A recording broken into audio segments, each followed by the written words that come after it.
बोला कि बेटा हमने कमाया कहाँ से है, हमने कमाया पूरा पैसा शून्य से है, और अगर हम शून्य पे आ भी जाते हैं तो क्या गम है। तो बात है और वो जल रहा है, अगर वो जल रहा इसलिए है क्योंकि बात भी जल रही है और पेट भी जल रहा है। लोगों से तेज सोचो, लोगों से बड़ा सोचो, क्योंकि विचारों पर किसी का एकाधिकार नहीं है।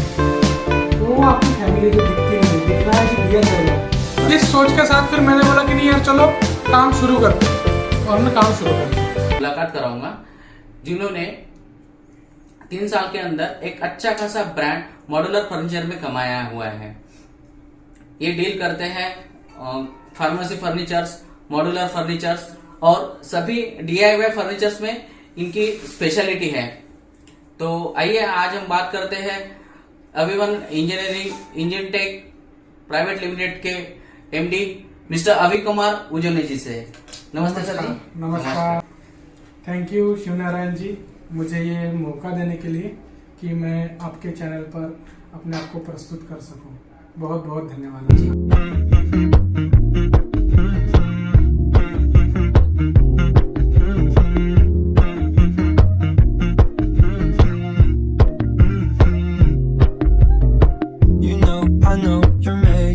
सर आपकी जर्नी के बारे में कुछ बताएंगे?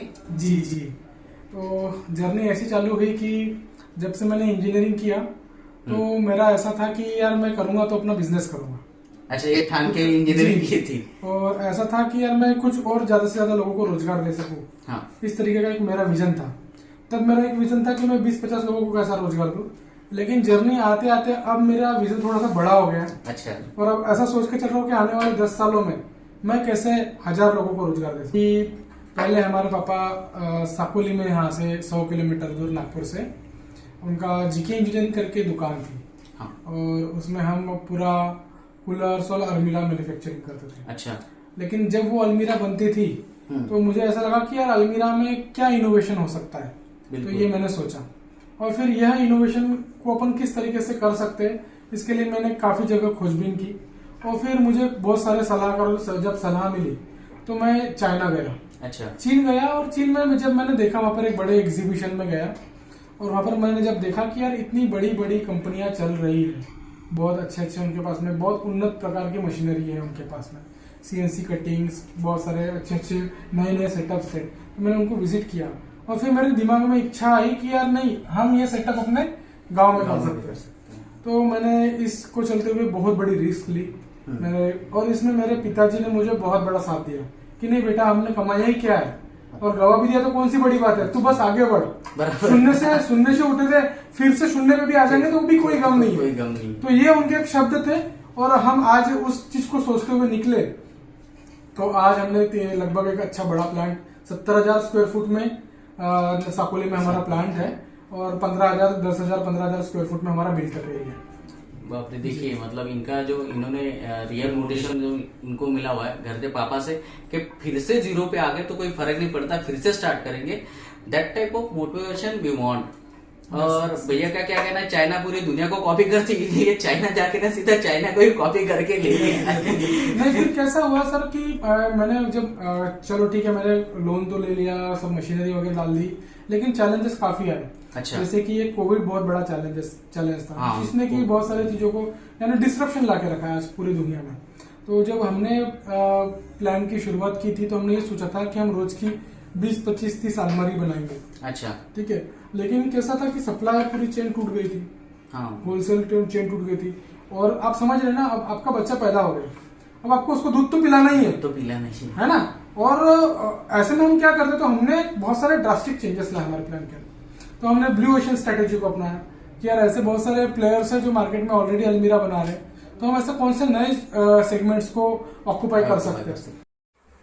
ब्लू ओशन स्ट्रेटेजी, ये वो बिजनेस स्ट्रेटेजी जिससे हम मार्केट के खुद के अलग कर देते हैं या अपने लिए खुद का एक नया मार्केट क्रिएट कर देते हैं। जैसे इनके केस में देखेंगे तो अलमारी का मार्केट बहुत ही स्कैटर्ड है, rate cut to throat competition है, मार्जिन बहुत कम है। तो ऐसे कंडीशन में करे क्या, तो इन्होंने खुद के ही लिए ही नया मार्केट क्रिएट कर दिया। जैसे कि फर्नीचर्स, यहाँ पे प्लाईवुड के फर्नीचर्स बनते थे, वहाँ इन्होंने लोहे के फर्नीचर देना चालू कर दिए, जो रैक्स होती है, ग्लासेस होते हैं, रैक्स होती है जो फार्मेसी में बनते हैं, ड्रॉवर्स होते हैं, उन्होंने वहाँ पे इन्होंने देना चालू कर दिया, जिससे कि इनका नीश ही चेंज हो गया, मार्केट चेंज हो गया और एक नया मार्केट खुल गया। तो हमने देखा कि यार उस समय में फार्मेसी दुकानें काफी फटाफट खुल रही थी। हाँ, नए नए सुपरमार्केट दुकानें खुल रही सुपरमार्केट्स थी, खुल रही थी। किराना दुकान खुल रही थी। तो फिर हमने एक पेन पॉइंट को समझा कस्टमर का पेन पॉइंट ये था कि उनको प्लाईवुड में जब फर्नीचर बनाना होता है तो प्लाईवुड का कॉन्ट्रैक्टर क्या होता है कि वो एक कॉन्ट्रैक्ट ले लेता है, वो आपके यहाँ पर प्लाईवुड सिखवा देता है और आपका वो काम चालू कर देता है। 30-35% पे वो काम करता है, बिल्कुल सही बात। उसमें वो आपका प्लाईवुड भी खराब कर देता है कई दफा, और कई बार वो समय पे डिलीवरी नहीं दे पाता। डिलीवरी नहीं देता। तो हमने पेन पॉइंट को समझा कस्टमर के, हमने कस्टमर को बोला कि आप रेंट से अभी मत लीजिए दुकान, आपको ये दुकान लेनी है तो आप बता के रख दीजिए। हमने उसका मेजरमेंट ले लिया और हमने उनको बता दिया कि हमारा ये दिन को फर्नीचर आ जाएगा। बिल्कुल, हमारा एक दिन पहले एक दिन कम ज्यादा में फर्नीचर उसके पास में पहुंच जाता है, तो उसको 1 महीने का 1.5 महीने का 2 महीने का एक्स्ट्रा का रेंट नहीं लगता। उसका फर्नीचर हम एक दिन में सेटअप करके देते हैं सर। बिल्कुल, हमने 3000-4000 स्क्वायर फुट की दुकानें भी एक दिन में सेटअप कर दी। तब इसमें क्या हो गया कि मेटल का मॉड्यूलर फर्नीचर आ गया, तुरंत मेरे बंदे जितने भी लोग हैं उनका फर्नीचर पूरा सेटअप करके दे देते। दूसरे दिन से उसने माल लगाया, उसका तीसरे दिन से बिजनेस चालू। और चीज ये है कि मॉड्यूलर फर्नीचर होने की वजह से, मेटल में होने की वजह से इसमें टर्माइट्स की प्रॉब्लम नहीं है, फायर रेजिस्टेंट फर्नीचर है, रोडेंट्स चूहों की जो दिक्कत है वो चीज नहीं है। अच्छा, जब आप मेटल में जब इन्वेस्ट करते हैं आप मनी, तो अब 10-15 साल जब आपके पास में एक एग्जिट स्ट्रेटेजी बनी हुई है कि वो फर्नीचर आप बेच के कुछ ना कुछ 20%, 25%, 50% एक अमाउंट आपको रिकवरेबल है, जो कि आपके पास में प्लाईवुड फर्नीचर में नहीं है। तो हमने पेन पॉइंट्स को कस्टमर तक एजुकेट किया। हाँ। अब ये जब एजुकेट किया हमने, तो हमारे पास में अब धीरे धीरे इतना कस्टमर का फ्लो आया कि लास्ट 1 से 1.5 साल में हमने लगभग 200 से 250 प्रोजेक्ट कर लिए।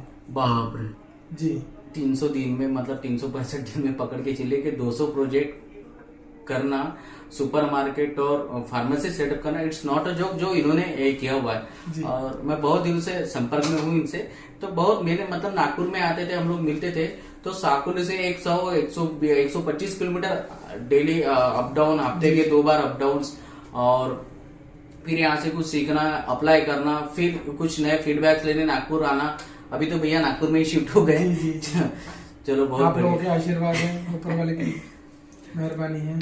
तो अभी हम कैसा है सर, हमारे मेन प्रोडक्ट्स चल रहे हैं सुपरमार्केट फर्नीचर, फार्मेसी फर्नीचर, और फिर हम लेबोरेटरीज भी बहुत बनाते हैं। तो हाँ, मैं बताना चाहूंगा कि हम ऐसे चुनिंदा लोगों में से, कुछ 2-3 लोगों में से ही पूरे विदर्भ में है जो इस तरीके का फर्नीचर बनाते हैं। जी, तो हमारे पास इन हाउस डिजाइन फैसिलिटी है, तो हम कोई भी फर्नीचर को पूरा प्रोटोटाइप R&D रिवर्स इंजीनियरिंग करके हमारे पास में उसको बना सकते हैं। उसके अंदर कुछ एड ऑन डालना है तो वो कर सकते हैं। मैन्युफैक्चरिंग मशीनरी पूरी हमारे पास में, जैसे कि आप CNC लेजर कटिंग में पकड़ सकते हैं। हमारे पास प्रिसीजन बेंडिंग मशीन है, प्रिसीजन बेंडिंग के साथ साथ हमारे पास में उन्नत तरीके का पाउडर कोटिंग प्लांट है। अच्छा, तो इससे आपको इस तरीके की फिनिशिंग मिल जाती है कि स्क्रैच प्रूफ हो जाती है, रस्ट प्रूफ हो जाती है, आपको रस्टिंग नहीं मिलती, और कम से कम आपको 10 साल की ड्यूरेबिलिटी मिलती है आपके फर्नीचर में। तो कोटिंग जो है, कोटिंग जो मटेरियल शीट मेटल्स है, वो पूरा कोटिंग आपके हमारे वी डू एवरीथिंग।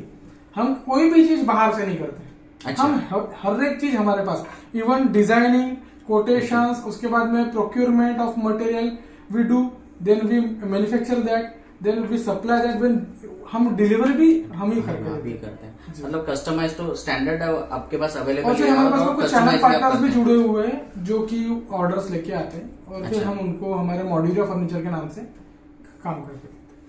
और बहुत सारी जगह पे फार्मेसीज में इनका फर्नीचर देखा हुआ है। तो गिविंग मतलब पूरा का पूरा सेटअप ही लगा के देते हैं। सर, इसमें चैलेंजेस और क्या क्या है? जैसे आपने शुरुआत की 3 साल में ये सब सेटअप करना, और फिर कोविड का तो खैर बहुत बड़ा एक्सपीरियंस रहा है सभी के लिए, दुखद एक्सपीरियंस कहने से अच्छा कि बहुत वो टाइम पीरियड ऐसा दुखद था, तो वो सब चीजें रिकवर किया आपने। तो क्या मतलब क्या आप ये एक्सपीरियंस मतलब आप क्या मोटिवेशन से, और लोगों को क्या सजेस्ट करना चाहिए कि ऐसा बुरे दिन से कैसे निकला जाए? जी, आपको मैं बताना चाहूंगा कि ये जो मैंने डिसीजन लिया और ये जो जर्नी मैंने चालू की, that was not that easy sir. It was very difficult for me, but एक कंटिन्यूस मोटिवेशन मुझे अंदर से मिलता है। इसके लिए मैं रोज सुबह मेडिटेशन करता हूँ। अच्छा, है ना, मेडिटेशन करता हूँ, कुछ अल्फर्मेशंस विजुअलाइजेशन करता हूँ कि नहीं मेरा गोल क्या है, मैं उसको रोज विजुअलाइज करता हूँ। तो इससे मुझे बहुत फायदा मिला। मैं हरदम इस पॉजिटिव एनर्जी से काम करता हूँ कि यार ऊपर वाला मेरे साथ में।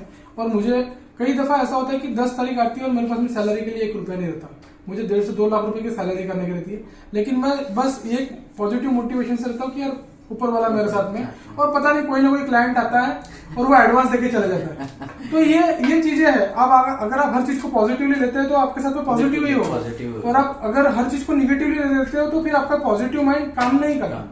तो आप मोटिवेशन से चलते हैं। जब आप खुद मोटिवेटेड रहते हैं तो आपके एम्प्लॉयज मोटिवेटेड रहते हैं, उनके पास में भी काम करने के लिए एक सकारात्मकता ऊर्जा बनी रहती है। आपके ऑफिस में एक बहुत अच्छा वातावरण बना रहता है, पॉजिटिव एटीट्यूड बना रहता है, तो आपको और दिक्कतें आपकी और कम होते तो हमको ऐसा लगता है कि यार हमारे सब भाई है, सब लोग हमें सहकार्य कर रहे हैं, हमारे कोई गोल्स है कि नहीं यार हमको 1 करोड़ का अचीवमेंट करना, मान के चलिए 1 क्वार्टर में, कि नहीं भैया हमारे को 50 लाख की सेल लानी।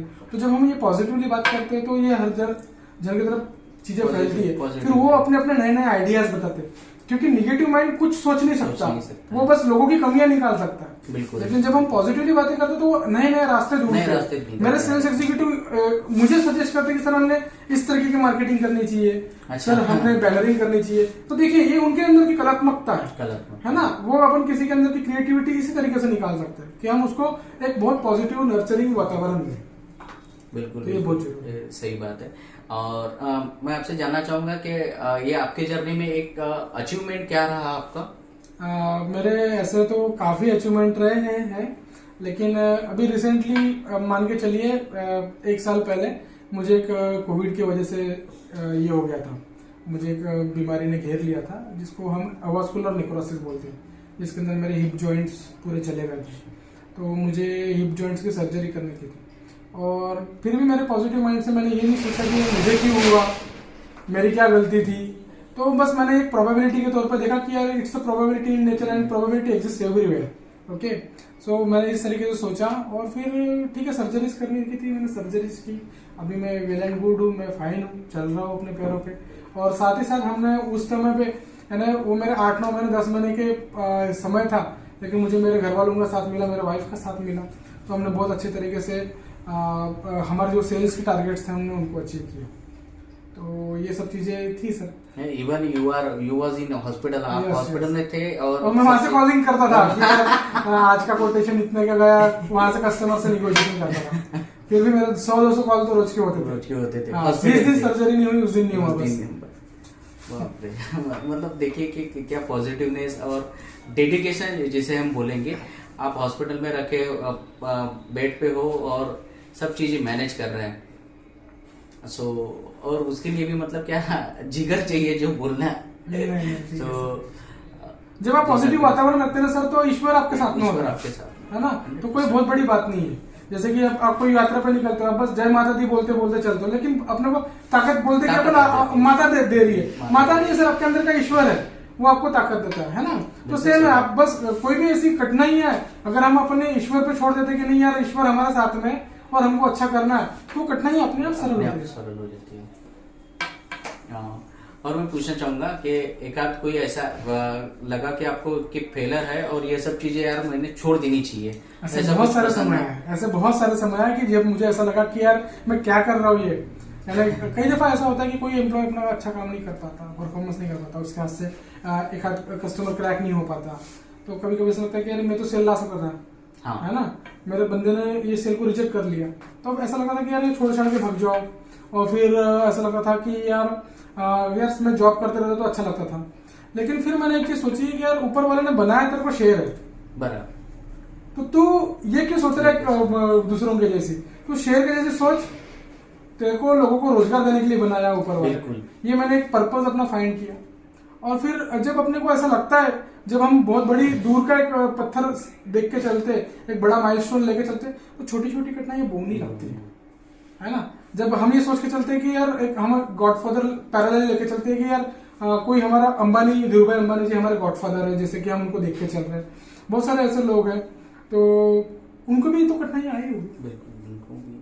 है ना। जो जितना- और मुझे ऐसा लगता है कि आज जितना सरल युग है, जितने सरल तरीके से, जैसे कि अब हम यूट्यूब पे हमारा मैसेज कनाडा Easy तक पहुंच- पूरे ऑल ओवर वर्ल्ड और कहीं तक भी भेज सकते भेज हैं, सकते तब तो नहीं था, तब नहीं था, है ना। तब तो न्यूज़पेपर प्रिंट मीडिया भी इतना फास्ट नहीं था, तब भी उन्होंने तरक्की की। तरक्की की। तो हमारे लिए और भी तरक्की करने का रास्ता और इजी आसान, है। easy है। लेकिन देखिए देखना हमारे पास में अलग अलग तरीके के चश्मे रहने चाहिए, तो हमारा पर्सपेक्टिव बदलिए बराबर। तो चीजें बदल जाती है। नजरिया बदल जाता तो चीजें अपने यस, आप सब चीजें नजरे बदलोगे तो आपके नजारे बदल जाते हैं। नजारे बदल जाते हैं। क्या बात कही है, नजरे बदलोगे तो नजारे बदल जाते हैं। सही में आपका जो थॉट प्रोसेस है वही सब चीजें डिफाइन करता है, आपका फ्यूचर, आपका पास्ट, आपका फ्यूचर, वही सब चीजें डिफाइन करता है। सर, आप यंग जनरेशन या युवकों के लिए, हमारे साथियों के लिए क्या संदेश देना चाहेंगे? बस मेरे तरफ से तो संदेश यही है कि एक धीरूभाई अंबानी का कोट है, लोगों से तेज सोचो, लोगों से बड़ा सोचो, लोगों से तेज सोचो, लोगों से बड़ा सोचो, क्योंकि विचारों पर किसी का एकाधिकार नहीं है। तो आप भी बड़ी चीज सोचो, जितना बड़ा सोच सकते हो सोचो। आप वो हर चीज कर सकते हैं जो नरेंद्र मोदी कर सकता है, जो बड़े से बड़ा नेता कर सकता है, जो बड़े से बड़ा उद्योजक कर सकता है, वो आप हर चीज कर सकते हो। आप अगर ये हर चीज के लिए कुछ ना कुछ कमियां निकालते चलोगे कि यार मेरे पास में ये नहीं है तो मैं ये नहीं कर सकता, तो आप कुछ नहीं कर सकते। बस आपको आगे के 100 कदम सोचना है, उसके बाद फिर 100 कदम चलने के बाद फिर 100 कदम का सोचना है। तो आप 1000 कदम का मत सोचिए, बस मेरा यही बोलना है। बिल्कुल सही चीज बताई ना, एक कहीं से शुरुआत होनी चाहिए। तो एक बार शुरुआत हो जाए पहला कदम से ही, आगे का दूसरा कदम बढ़ा जाए, दूसरा कदम 100 कदम की तरफ, और फिर कदम बढ़ते बढ़ते चले, आप कारवा अपने आप जुड़ता अपने जाता आप है। जुड़ते चले जाते लोगों से हैं। मीठी बातें करिए, अच्छे से जुड़िए, है ना, उनको प्रोत्साहित करते चलिए। अभी आपका टीम साइज क्या होगा सर? सर अभी मेरा टीम साइज लगभग 25 से लेके 30 लोगों का है। 25 से 30 लोगों का जी है, जी, इंक्लूडिंग मैन्युफैक्चरिंग और हाँ बाकी मैन्युफैक्चरिंग और फिर बाकी, और हमारे पास में कॉन्ट्रेक्चुअल स्टाफ भी है लगभग 10 लोगों का। तो मेरे पास कभी ऑर्डर्स बढ़ जाते हैं तो हम 10 से 15 लोग और हमारी कंपनी में बढ़ा देते हैं। बढ़ा देते हैं।